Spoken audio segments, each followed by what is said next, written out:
JavaScript में class नाम का कीवर्ड है, आप जावा में पढ़ते होगे, क्लास ऑब्जेक्ट पढ़ते हैं, उसी तरीके से हमारे जावास्क्रिप्ट में भी क्लास ऑब्जेक्ट बहुत सारे एरे सब कुछ यहाँ पे कीवर्ड है। ठीक है, तो उस क्लास नाम का कीवर्ड है, अगर यहाँ पे लिखोगे तो फिर जावास्क्रिप्ट काम करना स्टार्ट कर देगा। इसीलिए इसने क्लास का, जो हमारे फ्रंट एंड में क्लास होता है, उसको उसका नाम चेंज करके क्लास नेम कर दिया है। ठीक है, बस इतना ही डिफरेंस है, बस यहाँ पे क्लास नेम कर दिया है, उसका प्रॉपर यहाँ पे यूज कर सकते हो। ये समझ में आया? ठीक है, तो मॉड्यूल का यहाँ पे कॉन्सेप्ट है, कुछ आप इंपोर्ट का कॉन्सेप्ट ले लेना, कौन जो जो पेज का आपको यूज करना है उसको इंपोर्ट करना होता है, लिंक नहीं करना होता है यहाँ पे। जैसे हम लोग सीएसएस के पेज को लिंक टैग के थ्रू लिंक करते थे ना, वैसे आपको लिंक नहीं करना होता है, डायरेक्टली इंपोर्ट करना होता है। ठीक है, देखो यहाँ पे इंपोर्ट किया है, किसको इंपोर्ट किया है, तो सेम लोकेशन पे, सेम लोकेशन पे है तो डॉट स्लैश, मतलब सेम फोल्डर में है ना।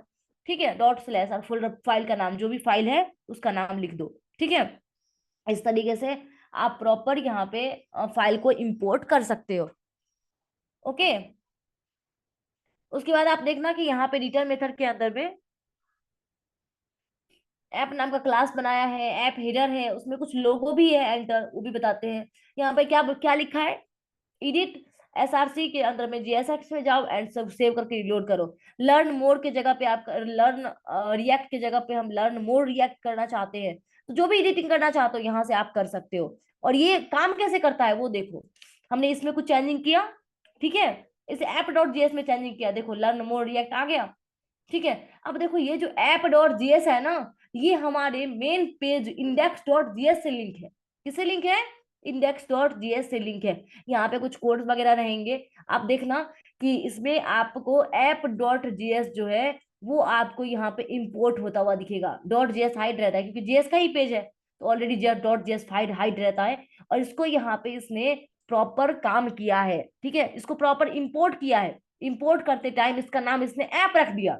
ठीक है, आप जब मॉड्यूल का कॉन्सेप्ट पढ़ोगे ना तो वहां पे बताया जाता है कि अगर आप कुछ नाम रखना चाहो तो रख सकते हो। तो इसने पूरे पेज को इंपोर्ट किया, पूरे पेज को इंपोर्ट करने में उसका कुछ नाम रख दिया है, उसी नाम को यहाँ पे कॉल किया, इसको बोलते कंपोनेंट। क्या बोलते हैं, कंपोनेंट। यहाँ पे ये कंपोनेंट कॉल हो गया है। इसका भी क्लोजिंग साथ में आप अलग भी कर सकते हो, लेकिन साथ में इसका सिंटेक्स होता है क्लोजिंग हम साथ में रखें। ठीक है, तो इसको क्या किया इसने, इसी ऐप के नाम से इसने कंपोनेंट को कॉल कर दिया। और ये कंपोनेंट कहाँ जा रहा है, ये कंपोनेंट रेंडर हो रहा है।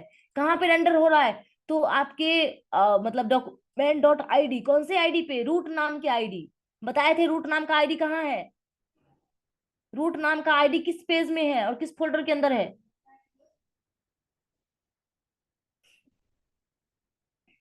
सबको पता है रूट नाम का आईडी कहाँ है? Okay, index dot H T M L जो हमारे पब्लिक फोल्डर में अवेलेबल है, करेक्ट। यहाँ पे तो हम क्या करेंगे, ओके अंजलि, ओके दिलाल, तो आप क्या करेंगे, हमें यहाँ पब्लिक फोल्डर में आना, और पब्लिक फोल्डर में आप देखोगे index dot H T M L है। ठीक है, इसी आईडी को वो टारगेट कर रहा है, समझ में आ रहा है? तो हमारा जो इंडेक्स इंडेक्स डॉट जीएस है, ऐप ऐप एसआरसी की फोल्डर के अंदर में, वो क्या कर रहा है, इसी आईडी को टारगेट कर रहा है, और जो भी आपको कंपोनेंट्स मिलेंगे उसको इसी जगह पे आपको कॉल करके देगा।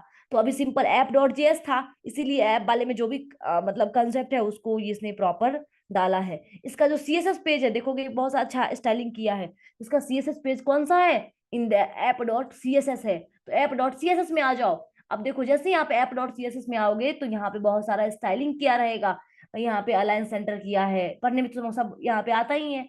डायरेक्टली इसने हाइट रखा है, पॉइंटर रखा है, तो सीएसएस के पेज में जैसे ही रहता है वैसे ही रखो, इसमें कोई भी जावास्क्रिप्ट यूज नहीं होता है, बस सीएसएस के पेज में सीएसएस ही रहता है। ठीक है, इसने देखो यहाँ पे स्पिन क्या कहते हैं, स्पिन वाला में इसने फ्रॉम किया है कि 0 डिग्री से 360 डिग्री रोटेट करना है, तो वही इसीलिए वो रोटेट हो रहा है।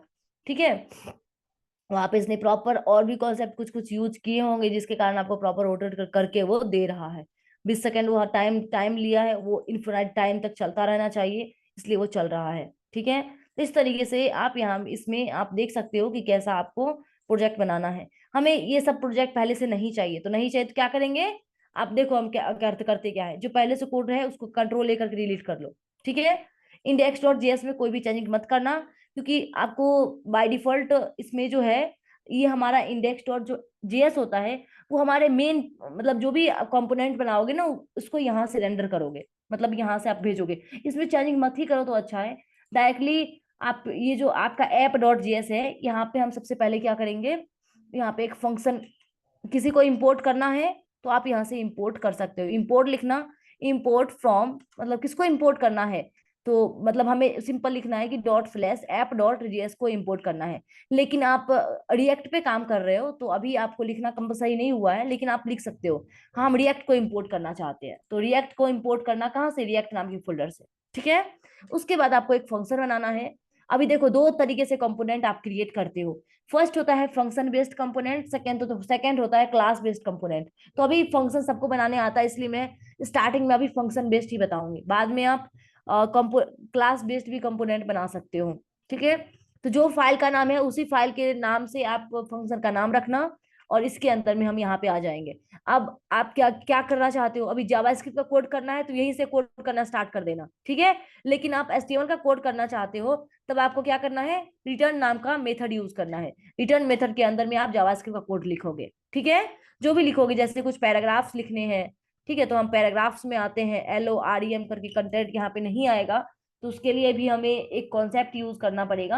हमारा पेज का नाम JS है, ठीक है। इसीलिए सजेशन में कोई भी टैग्स आपको नहीं मिलेंगे। जैसे आप H1 लिखोगे, ठीक है, H2 लिखोगे तो वहां पे आपका जो बाय डिफॉल्ट सजेशन में आ रहा था वो आपका नहीं आएगा। उसके लिए क्या करना होगा, तो उसके लिए या तो आप मतलब जो नेक्स्ट कंपोनेंट बनाओगे उसमें JSX रखना एक्सटेंशन, ठीक है। ये बाय डिफॉल्ट JS है इसलिए काम नहीं कर रहा है। तो इसको काम करने के लिए देखो यहाँ पे आना सब, देखो यहाँ पे बाय डिफॉल्ट क्या है, जावास्क्रिप्ट सेलेक्ट है, इस पे क्लिक करना और यहाँ से कर देना रिएक्ट।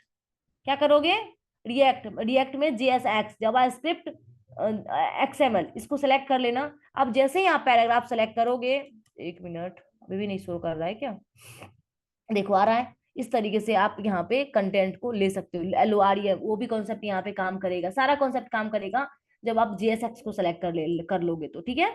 अब जब जैसे ही हमारे पेज पे आएंगे एरर दिखेगा, क्यों, क्योंकि आपने जो ऐप बनाया है, आपने जो फंक्शन बनाया है उसको एक्सपोर्ट नहीं किया है। जब तक आप एक्सपोर्ट नहीं करोगे तब तक आपका index.html उसको कैच कैसे करेगा, ठीक है। जैसे आप कोई भी सामान को प्रॉपर इंपोर्ट मतलब आप तो इंपोर्ट कब से करते हो, कुछ आपको चाहिए तो इंपोर्ट करते हो ना, ठीक है। लेकिन अगर आप पेज पेज पे दिखाना है, पेज पे भेजना है तो पहले उसको भेजोगे तब तो, एक्सपोर्ट करोगे तब तो वहां पे दिखेगा।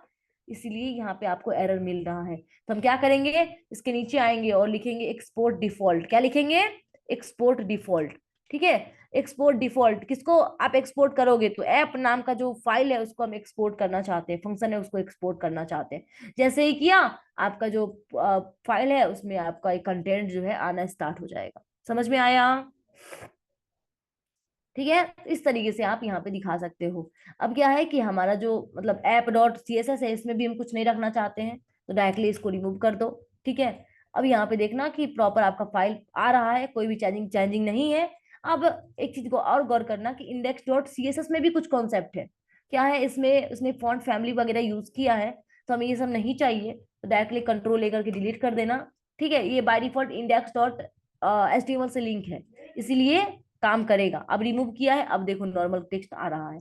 इस तरीके से आप अपने पेज पे जो भी कॉन्सेप्ट यूज करना चाहो कर सकते हो। अगर कुछ स्टाइलिंग करना है तो उसके लिए आप इसमें इसी पेज में आना, या index.html तो बाय डिफॉल्ट लिंक है ना, किससे, index.js से। तो आपको index.css में आ जाना है और यहीं पे आप कुछ कोड कर सकते हो। तो हमें मार्जिन पैडिंग नहीं चाहिए तो हम कौन सा सिलेक्टर यूज करेंगे, यूनिवर्सल सिलेक्टर, और लिखेंगे कि हमें मार्जिन 0 चाहिए तो मार्जिन वो 0 करके देगा। उसके बाद हमें पैडिंग भी 0 चाहिए तो पैडिंग भी 0 कर लो। बॉक्स साइजिंग चाहिए ताकि हम पैडिंग यूज करें तो हमारा साइज नहीं बढ़ना चाहिए, तो box sizing border box use कर लो, ठीक है। उसके बाद अगर फॉन्ट फैमिली भी थोड़ा सा चेंज करना चाहते हो तो फॉन्ट फैमिली में आ जाते हैं, और यहाँ पे जो भी आप चाहो वो हम टाइम करके हम यूज कर लेते हैं। इस तरीके से हमारा कंटेंट शो करके आ जाएगा, ठीक है। तो ये तरीका होता है कि आप प्रॉपर CSS के पेज को इंपोर्ट यूज कर सकते हो, ठीक है।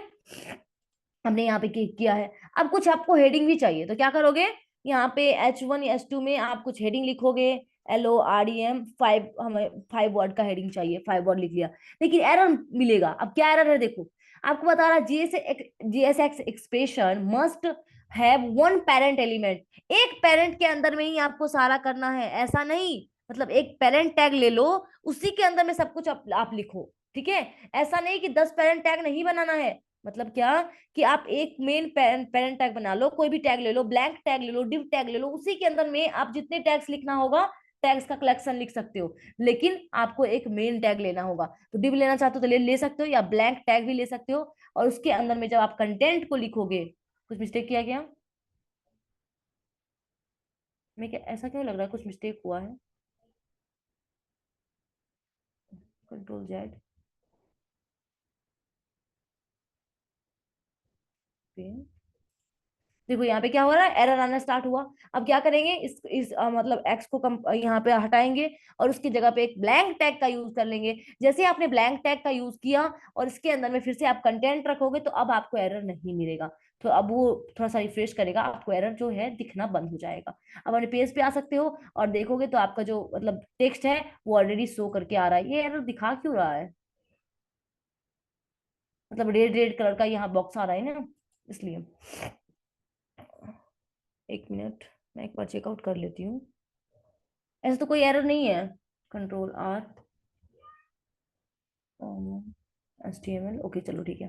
तो इस तरीके से आप क्या कर सकते हो, अपने पेज में जो भी चेंजिंग करवाना चाहते हो कर सकते हो। हम थोड़ा सा स्टाइलिंग चेंज करना चाहते हैं तो उसके लिए index.css में आना होगा, और फॉन्ट फैमिली जो है ना थोड़ा सा अलग रखना चाहते हैं, ठीक है। तो आप क्या करना है, यहाँ पे आना और फॉन्ट फैमिली जो भी चाहते हो वो रख सकते हो। तो कौन सा रखना है, कॉम्ब्रिया, यहाँ पे एक फाइल है उसको हम यूज कर लेते हैं, चलो ठीक है। अब अपने पेज पे आना, यहाँ पे देखना है कि प्रॉपर ये अच्छे से काम कर रहा है, तो चलो ठीक है, इसी को हम यूज करेंगे, ओके। और अभी कोई भी एरर नहीं है, वो ऐसे दिखा रहा है। तो आपको क्या करना है, एक मेन टैग लेना है, उसी के अंदर में आपको सारा टैग, मतलब एक ही आपको पेरेंट टैग होना चाहिए। ये कंपलसरी आपको ध्यान रखना है कि हमारे रिएक्ट के प्रोजेक्ट में एक ही हमारे पेरेंट टैग होंगे, उसी के अंदर में आप सारा काम करोगे। इसी को बोलते हैं कंपोनेंट। ये app.js नाम का क्या है, एक कंपोनेंट है। और कंपोनेंट कैसे बनता है, उसमें 3 पार्ट्स होते हैं। फर्स्ट पार्ट होता है कि आप उसमें कुछ भी इंपोर्ट कर सकते हो। सेकेंड पार्ट होता है कि उसमें हमें कंपोनेंट क्रिएट करना होता है, या वो फंक्शन बेस्ड हो या वो आपके क्लास बेस्ड हो। फंक्शन मतलब एक कंपोनेंट क्रिएट करोगे, उसको एक्सपोर्ट करोगे, ठीक है। तो तीन तीन आपके सिंटेक्स होते हैं, 3 पार्ट्स होते हैं आपके रिएक्ट के कंपोनेंट्स वाले फाइल में, ओके। अब क्या करना है, जब आप किसी पेज में जाते हो, कोई भी आपको मतलब कोई भी डिजाइनिंग वगैरह बनाना है, तब तो बना सकते हो ना सब लोग, ठीक है। तो कोई भी आप डिजाइनिंग एक कल प्रॉपर आप प्रैक्टिस के लिए प्रॉपर बनाओगे, ओके। अब हमें करना क्या है, कि जब जब भी आप कोई भी प्रोजेक्ट बनाना चाहते हो, ठीक है, तो जब प्रोजेक्ट बनाने के लिए जाओगे तो उस टाइम पे आपको दिखेगा कि मतलब जैसे सीएनसी का, चलो हम सीएनसी का वेबसाइट का एग्जांपल लेते हैं। तो यहाँ पे क्या है, आपको एक टॉप हेडर है, ठीक है। तो टॉप हेडर बनाने के लिए यहाँ पे क्या करोगे, कि आप एक कंपोनेंट क्रिएट करना। कंपोनेंट कैसे क्रिएट होता है, तो इसमें आना, एसआरसी फोल्डर के अंदर राइट क्लिक करना, यहाँ पे एक न्यू फोल्डर क्रिएट करना और कंपोनेंट्स नाम रखना। क्या रखना, कंपोनेंट्स नाम, ठीक है, कंपोनेंट्स, ओके।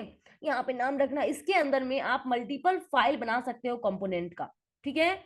क्लास कंपोनेंट से कैसे होगा, हम होगा वो आगे हम बताएंगे, ठीक है। अभी सिंपल आप पढ़ो कि आप फंक्शन बेस्ड आप किस तरीके से कंपोनेंट पे काम कर सकते हो, ठीक है। अब जो हम इसमें हम हेडर बनाने वाले हैं, इसलिए मैंने क्या किया कि आपको एक header.html फाइल बना देते हैं। क्या बना देते हैं, header dot header.js file, js या jsx, ठीक है। दो ही फाइल आप बना सकते हो। यहाँ पे html.extension मत डालना यहाँ पे, ठीक है। और फाइल का जो नाम रखोगे, कंपोनेंट का जो नाम रखोगे, कैपिटल लेटर से स्टार्ट होना चाहिए। तो हम यहाँ पे GSX रखना, जब तक GSX नहीं रखोगे तो आपको बार बार यहाँ पे सेलेक्ट करना पड़ेगा, जीएस के पेज पे जाके यहाँ सेलेक्ट करना पड़ेगा। GSX रखोगे तो बाय डिफॉल्ट यहाँ सेलेक्ट रहेगा, तो कोड हमारा जो है वो बाय डिफॉल्ट आ जाएगा, ठीक है। सबसे पहले हमें किसको इंपोर्ट करेंगे, सबसे पहले हमें रिएक्ट को इंपोर्ट करना है, ठीक है। और हमें आते हैं यहाँ पे रिएक्ट को इंपोर्ट करेंगे। हमने कल जो एक्सटेंशन बताए थे ना, उसी एक्सटेंशन के कारण आपको सेशन में आपको इस तरीके से दिखेगा, ठीक है। अगर नहीं करोगे, वो एक्सटेंशन डाउनलोड नहीं करोगे, तो एक एक कीवर्ड आपको लिखना होगा। चलो हम हेडर नाम से ही क्या करते हैं, हेडर नाम से ही हम फंक्शन क्रिएट करते हैं, ठीक है। और इस तरीके से यहाँ पे हम आते हैं और इस फाइल के अंदर में हम लोग रिटर्न नाम का मेथड यूज करते हैं, ठीक है। रिटर्न मेथड के अंदर में ही हमें सब कुछ कंटेंट लिखना होता है। सबसे पहले हमें एक पेरेंट टैग लेना होगा। पेरेंट टैग के अंदर में ही आपको सारा कॉन्सेप्ट यूज करना है। तो हम H1 टैग के अंदर में लिख देते हैं हेडर पेज, ठीक है। हमने हेडर पेज हमने लिख दिया है। अब इसको एक्सपोर्ट भी करना होगा, नहीं तो एरर मिलेगा, क्योंकि जहां जिस जगह पे हम इसको यूज करेंगे वहां पे आपको एरर देगा। तो सबसे पहले हम इसको एक्सपोर्ट करते हैं। एक्सपोर्ट डिफॉल्ट यूज करना है। क्यों? क्योंकि अगर आप एक्सपोर्ट डिफॉल्ट यूज नहीं करोगे तो, अगर आप देखो यहाँ बता देते हैं कि दो तरीके से यूज कैसे होता है। अगर आपने सिंपल एक्सपोर्ट क्या किया, हेडर कर दिया, ठीक है, जो भी आपने नाम दिया है वो आपने यहाँ पे यूज कर दिया। एक्सपोर्ट तो किया है, यहाँ पे देखो बता रहा है कि डिक्लेयर और स्टेटमेंट यहाँ पे एक्सेप्टेड, इस तरीके से आपको मैसेज आपको मिल रहा है, ठीक है।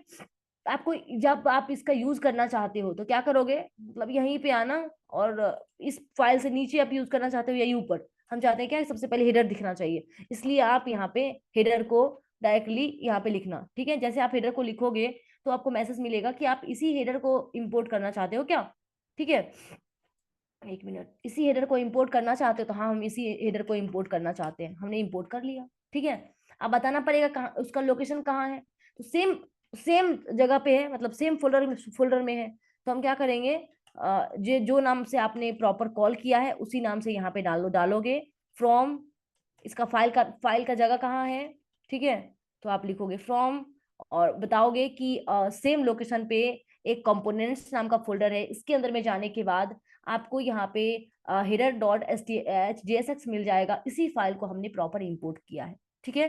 जैसे ही आपने यहाँ पे लिख लिया, एक एरर क्या बता रहा है, एरर यहाँ पे आपको मैसेज भी वैसे में दे रहा होगा, अनएक्सपेक्टेड, ए ओके ओके ओके, हमने कहीं पे अनएक्सपेक्टेड यहाँ पे कोलन यूज कर लिया है, इसके कारण यहाँ पे आ रहा है मैसेज।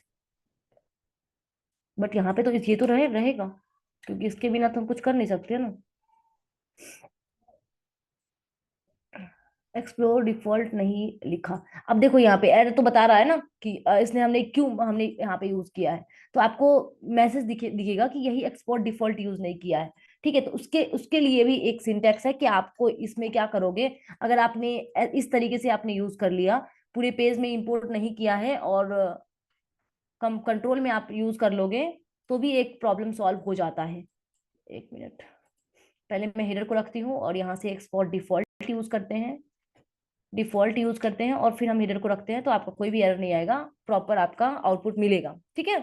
तो इस तरीके से आप एक कंपोनेंट को दूसरे पेज से प्रॉपर कॉल कर सकते हो, वो कॉल भी होगा और आपका रिस्पॉन्स भी मिलेगा, ठीक है। रिस्पॉन्स आपको प्रॉपर मिल रहा है। ये दो एरर बार बार रिटर्न करके आ ही रहे हैं। एक मिनट, देखते हैं कहाँ पे आपका एरर है। नहीं, अभी सक्सेसफुली रन हो रहा है, कोई भी प्रॉब्लम नहीं है। इस तरीके से आप अपने पेज में दूसरे कंपोनेंट्स को प्रॉपर कॉल कर सकते हो। अब यहाँ पे क्वेश्चन ये आता है कि हमने प्रॉपर कॉल भी कर लिया है, कोई दिक्कत नहीं है, तो आप लोग क्या करना, कल एक स्टाइलिंग करना, हेडर पेज में जाके हेडर के लिए सब कुछ प्रॉपर क्रिएट करोगे, मतलब जो हमारे जैसे CNC का एग्जाम्पल ले लेना, उस तरीके से वहां पे प्रॉपर क्रिएट करोगे, हेडर का एक CSS पेज बना लेना, तो हेडर बन जाएगा। हेडर के बाद बैनर सेक्शन बना सकते हो, ठीक है। तो बैनर नाम का कंपोनेंट रख लेना, ठीक है। तो मल्टीपल यहाँ पे कंपोनेंट के थ्रू इस कंपोनेंट फोल्डर के अंदर में मल्टीपल कंपोनेंट फोल्डर बनाना, कंपोनेंट का फाइल बनाना, उसके थ्रू आप यहाँ पे ऐप डॉट क्या कहते हैं GS पेज में सबको लिंक कर देना, जितने आप कंपोनेंट बनाओगे सबको यहाँ पे प्रॉपर लिंक कर देना है, ठीक है। इस तरीके से आप अपने पेज में प्रॉपर कंपोनेंट को कॉल कर सकते हो, कंपोनेंट बना सकते हो। तो यहाँ तक सबको क्लियर है, ठीक है। अब आपको यहाँ पे देखना कि एक्सटेंसर का जो नेम होगा ना इंपोर्ट हेडर में, यहाँ पे देखो कोलन का कोई भी इंपॉर्टेंस नहीं होता है, आप कोलन नहीं भी लिखोगे ना फिर भी प्रॉपर काम करेगा, ठीक है। यहाँ पे अगर मैं कोलन नहीं भी लिखती हूँ तो ये प्रॉपर काम करेगा, लेकिन एक अच्छे डेवलपर होने के कारण हम यहाँ पे कोलन लिखते हैं, ठीक है। तो ध्यान रखना कि हम प्रॉपर कोलन यूज करें, ठीक है, और कोलन का ही यूज करें, लेकिन एरर ऐसा कुछ भी नहीं देगा आपको, कोलन का यहाँ पे मिस्टेक में एरर नहीं देता है। आप जावास्क्रिप्ट भी यूज करते हो, वहां पे भी आपको कोलन नहीं लिखने पे मिस्टेक नहीं देता है, ठीक है। तो इस तरीके से आप प्रॉपर अपने पेज में कॉन्सेप्ट सब यूज कर सकते हो। और हम और कुछ देखना चाहते हैं, कल वाले सेशन में हम लोग बूटस्ट्रैप का यूज करके करके देखेंगे, बट आज हम बता देते हैं कि अगर आपको बूटस्ट्रैप यूज करना है तो कैसे यूज करोगे, ठीक है। तो सिंपल बता देते हैं, कल हम प्रॉपर इंस्टॉलेशन के साथ यूज करेंगे। तो आपको सर्च करना है बूटस्ट्रैप, जो हम प्रॉपर यूज करते आए हैं। तो आप अगर सिंपल यूज करना चाहते हो, मतलब सिंपल आप जैसे आप फ्रंट एंड में यूज करते थे तो क्या करते थे, सीरियल लिंक ले लेते थे। तो आप इंट्रोडक्शन पे आना, सीरियल वाले पे आना और सीरियल लिंक यूज कर लेना, ठीक है। हमने सीरियल लिंक को कॉपी किया है, और कौन से पेज में, index.html में ना, क्योंकि JSX में तो डाल नहीं सकते हैं लिंक, तो आप index.html पेज में आना, और यहीं पे हेड टैग के अंदर में आप यहाँ से लिंक कोलन CSS करके और CSS की जगह पे ये फाइल डाल सकते हो। ठीक है, इस तरीके से आप फाइल नेम डाल सकते हो। और अगर कुछ टाइटल चेंज करना चाहते हो, रिएक्ट सेशन सेकेंड, इस तरीके से मैं मैसेज डाल देती हूँ। ठीक है, और मैंने जो मैसेज डालोगे आप अपने ऐप में, वही मैसेज आपको क्या होगा, प्रॉपर आपके पेज में दिखेगा। ठीक है, मैं थोड़ा सा व्हाइट स्पेस जो है उसको रिमूव कर देती हूँ। ठीक है, तो आप यहाँ पे देखोगे बस कितना छोटा सा कोड है, और अगर आपको यहाँ पे सब कुछ मैसेज दिख रहा है, कोई भी प्रॉब्लम नहीं है। ठीक है, जैसे ही रिएक्ट का काम करना स्टार्ट किया, देखो सबका सिंटेक्स जो है ना थोड़ा पतला हो गया है। तो इस तरीके से आपका रिएक्ट बूटस्ट्रैप जो है प्रॉपर काम करना स्टार्ट कर देगा। सिंपल क्या करना होगा, उसका जो सीरियल है उसको आपको प्रॉपर लिंक करना होगा। लेकिन ये हमारे रिएक्ट डेवलपर में ऐसा सिंटेक्स नहीं है। रिएक्ट में जब भी हम काम करते हैं तो वहां पे सब कुछ इंस्टॉलेशन के साथ होता है। ठीक है, तो हम कल कल वाले जो सेशन होंगे उसमें हम रिएक्ट को अपने सिस्टम में ऑलरेडी इंस्टॉल करेंगे, फिर उसका काम करना स्टार्ट करेंगे। उसमें भी कंपोनेंट बेस होता है। पहले क्या था कि जब हम बूस्टरैप के थ्रू काम करते थे तो वहां पे जो भी क्लास, जो भी चीज करना है उसके लिए क्या करते थे, क्लास यूज कर लेते थे। बटन बनाना है तो BTN क्लास यूज कर लो, अगर ब्लू कलर के बटन बनाना है तो बटन BTN प्राइमरी यूज कर लो। लेकिन अगर आप बूस्टरैप को डाउनलोड करके यूज करोगे तो उसके लिए भी सिंटेक्स है जो हम कल देखेंगे। ठीक है, मैं कंट्रोल U प्रेस करती हूँ तो आपको अगर कोई बोलेगा जो आपने कंटेंट लिखा है तो बस उतना ही कोड दिखेगा जितना आपके HTML में है। ठीक है, लेकिन जो जो भी आपने इंटरनल किया है वो सारे आपको कोड नहीं दिखेंगे।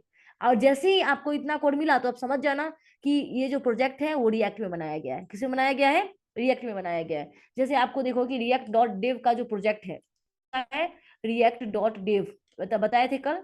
इस प्रोजेक्ट पे जब आओगे तो आपको पता है कि यहाँ पे राउटिंग नहीं होती है, मतलब यहाँ पे पेज का रिफ्रेशमेंट नहीं हो रहा है। ठीक है, कंट्रोल जब U प्रेस करोगे तो आपको भी इतना ही कोड मिलेगा। देखो यहाँ पे तो कुछ जावास्क्रिप्ट आपको दिख रहा है, और ये क्या कहते हैं स्ट्रक्चरिंग किया गया है, इसलिए आपको सही से दिखेगा नहीं। मैं बॉडी सेक्शन में आती हूँ। ठीक है, एक मिनट, मार्च,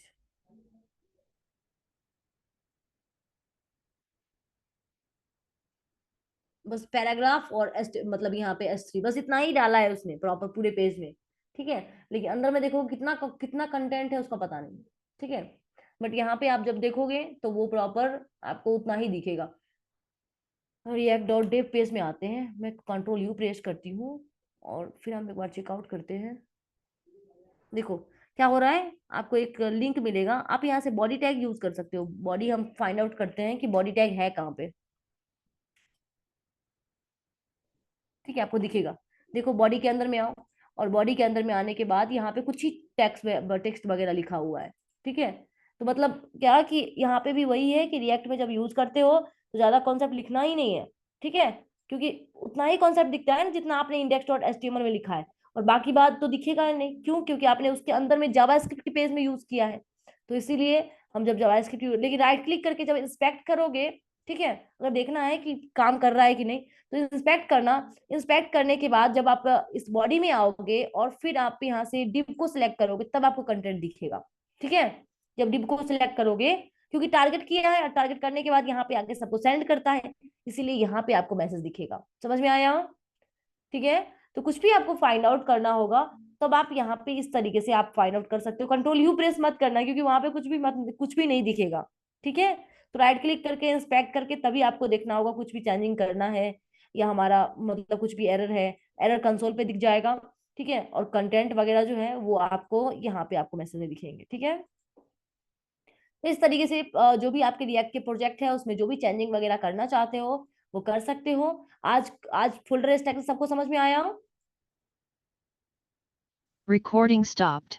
फोल्डर स्ट्रक्चर सबको समझ में आया है आज? ओके, तो आज आप लोग एक लेआउट क्रिएट कर लोगे रिएक्ट के थ्रू।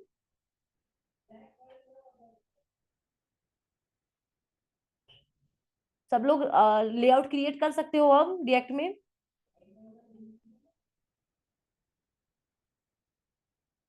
ओके, चलो ठीक है।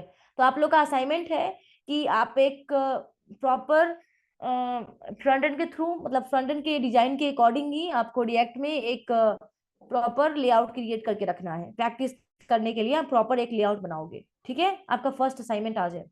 ठीक है, तो कल मिलते हैं सेम टाइम में। ठीक है, और ईमेल आईडी सेंड असाइनमेंट।